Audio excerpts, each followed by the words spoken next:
The tornado, which emerged with the storm in the Anamur district of Mersin, knocked down one truck and two vehicles, blew the roofs and damaged the greenhouses.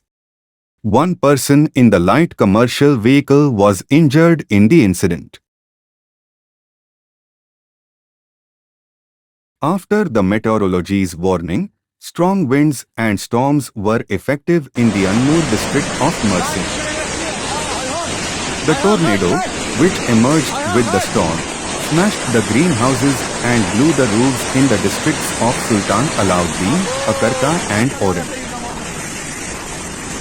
The tornado overturned a truck and overturned a light commercial vehicle.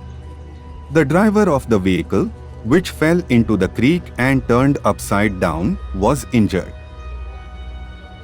The injured was taken to hospital by ambulance. The storm and tornado, which caused damage in greenhouses and strawberry fields, also caused panic in the county.